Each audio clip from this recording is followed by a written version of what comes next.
ರಾಜನು ಧರ್ಮಾತ್ಮನಾಗಿದ್ದರೆ ಪ್ರಜೆಗಳು ಧರ್ಮವನ್ನು ಅನುಸರಿಸುವರು. ಅವನು ಪಾಪ ಕರ್ಮಗಳಲ್ಲಿ ಆಸಕ್ತನಾಗಿದ್ದರೆ ಪ್ರಜೆಗಳು ಹಾಗೆಯೇ ಇರುವರು. ಅವನು ಪಾಪ ಪುಣ್ಯಗಳಲ್ಲಿ ಸಮನಾಗಿದ್ದರೆ ಇವರು ಅಂತೆಯೇ ನಡೆದುಕೊಳ್ಳುವರು. ಹೀಗೆ ಪ್ರಜೆಗಳು ರಾಜನನ್ನು ಅನುಸರಿಸುತ್ತಾರೆ. ರಾಜನು ಹೇಗೆ ಇರುವನು, ಪ್ರಜೆಗಳು ಹಾಗೆಯೇ ಇರುತ್ತಾರೆ. ರಾಜ ಕಾಲಸ್ಯ ಕಾರಣವೆಂಬಂತೆ ರಾಜ್ಯದಲ್ಲಿ ಧರ್ಮ ಅಧರ್ಮ ಎರಡರ ವೃದ್ಧಿಗೂ ರಾಜನೇ ಕಾರಣನಾಗುತ್ತಾನೆ.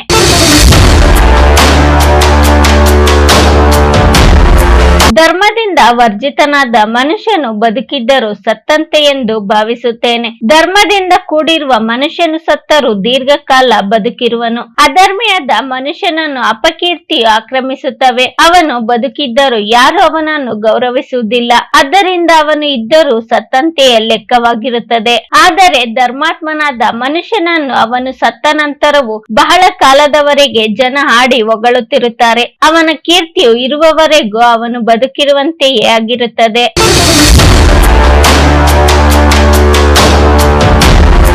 ಯಾರಿಗೆ ಧರ್ಮ, ಅರ್ಥ, ಕಾಮ ಅಥವಾ ಮೋಕ್ಷಗಳಲ್ಲಿ ಯಾವುದು ಸಾಧಿಸಿರುವುದಿಲ್ಲವೋ ಅಂತವನ ಜನ್ಮವು ಆಡಿನ ಕೊರಳ ಮೊಲೆಯಂತೆ ನಿರರ್ಥಕವಾಗಿರುತ್ತದೆ. ಮನುಷ್ಯನು ತನ್ನ ಕಾರ್ಯಗಳು ಮತ್ತು ನಡತೆಯಿಂದ ಚತುರ್ವಿಧ ಪುರುಷಾರ್ಥಗಳನ್ನು ಪಡೆದುಕೊಳ್ಳಬೇಕು. ಆಗ ಅವನ ಜನ್ಮ ಸಾರ್ಥಕ.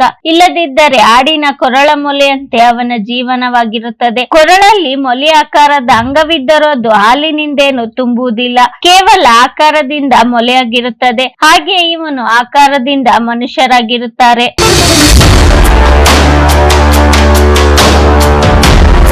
ನೀಚರು ಇನ್ನೊಬ್ಬರ ಕೀರ್ತಿ ಎಂಬ ಬಹಳ ತೀವ್ರವಾದ ಅಗ್ನಿಯಿಂದ ದಹಿಸಲ್ಪಟ್ಟವರಾಗಿ ಅವರು ಗಳಿಸಿರುವಂತಹ ಸ್ಥಾನವನ್ನು ಪಡೆಯಲು ಸಮರ್ಥರಾಗದೆ ಸುಮ್ಮನೆ ಸತ್ಪುರುಷರನ್ನು ನಿಂದಿಸುತ್ತಾರೆ. ಕೆಲವರಿಗೆ ಬೇರೆಯವರು ಒಳ್ಳೆಯ ಕೆಲಸ ಮಾಡಿ ಕೀರ್ತಿಯನ್ನು ಗಳಿಸಿದರೂ ಸಹಿಸಲು ಆಗುವುದಿಲ್ಲ. ಅವರಿಗೆ ಅಂತಹ ಕೀರ್ತಿಯನ್ನು ಪಡೆಯಲು ಶಕ್ತಿ ಇಲ್ಲ. ಆದ್ದರಿಂದ ಅವರು ಸುಮ್ಮನೆ ಸತ್ಪುರುಷರನ್ನು ತೆಗಳುತ್ತಾ ಅವರ ಕೀರ್ತಿಯನ್ನು ಕಡಿಮೆ ಮಾಡಲು ಪ್ರಯತ್ನಿಸುತ್ತಾರೆ.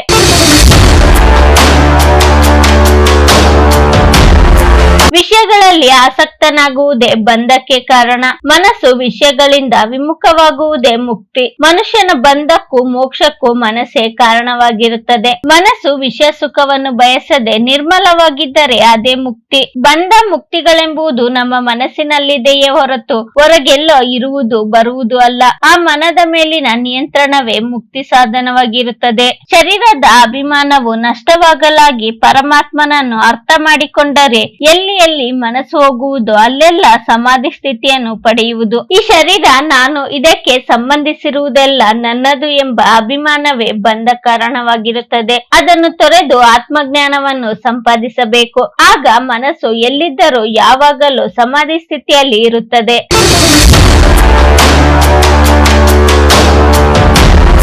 ಮನಸ್ಸಿಗೆ ಬೇಕಾದುದೆಲ್ಲವೂ ದೊರಕಿ ಬಿಟ್ಟರೆ ಯಾರು ತಾನೇ ಸುಖವಾಗಿ ಇರುವುದಿಲ್ಲ. ಆದರೆ ಎಲ್ಲವೂ ಅದೃಷ್ಟದ ಅಧೀನವಾಗಿರುತ್ತದೆ. ಅದರಿಂದಲೇ ಸಂತೋಷವನ್ನು ಆಶ್ರಯಿಸಬೇಕು. ನಾವು ಮನಸ್ಸಿನಿಂದ ಏನೇನನ್ನು ಬಯಸುತ್ತಲೇ ಇರುತ್ತೇವೆ. ಅವೆಲ್ಲವೂ ದೊರೆತರೆ ಎಲ್ಲರೂ ಸಂತೋಷವಾಗಿಯೇ ಇರುತ್ತಾರೆ. ಯಾರು ದುಃಖವನ್ನು ಬಯಸುವುದೂ ಇಲ್ಲ, ಪಡೆಯುವುದೂ ಇಲ್ಲ. ಆದರೆ ಈ ಲೋಕದಲ್ಲಿ ಹಾಗೇನು ನಡೆಯುತ್ತಿಲ್ಲ. ನಾವು ಅಪೇಕ್ಷಿಸುತ್ತಿದ್ದೆಲ್ಲವನ್ನು ಖಂಡಿತ ಪಡೆಯಲಾರೆವು. ಪ್ರತಿಯೊಬ್ಬರಿಗೂ ಬರುವ ಸುಖ ದುಃಖಗಳು ದೈವಾಧೀನವಾದವುಗಳು. ನಮ್ಮ ಅಧೀನದಲ್ಲಿ ಇಲ್ಲದ ವಿಷಯಗಳಿಗೆ ಚಿಂತಿಸುವುದರ ಬದಲು ದೊರಕಿದಷ್ಟಕ್ಕೆ ಸಂತೋಷದಿಂದಿರುವುದು ಒಳಿತು. ಈ ವಿಡಿಯೋ ನಿಮ್ಗೆ ಇಷ್ಟವಾಗಿದ್ದರೆ ಲೈಕ್ ಮಾಡಿ, ಶೇರ್ ಮಾಡಿ. ಇನ್ನು ನಮ್ಮ ಚಾನೆಲ್ಗೆ ಸಬ್ಸ್ಕ್ರೈಬ್ ಆಗಿಲ್ಲ ಅಂದ್ರೆ ಸಬ್ಸ್ಕ್ರೈಬ್ ಮಾಡ್ಕೊಳ್ಳಿ. ಮುಂದೆ ಬರೋ ಎಲ್ಲ ವಿಡಿಯೋಗೋಸ್ಕರ ಬೆಲ್ ಬಟನ್ ಕ್ಲಿಕ್ ಮಾಡಿ. ಧನ್ಯವಾದಗಳು.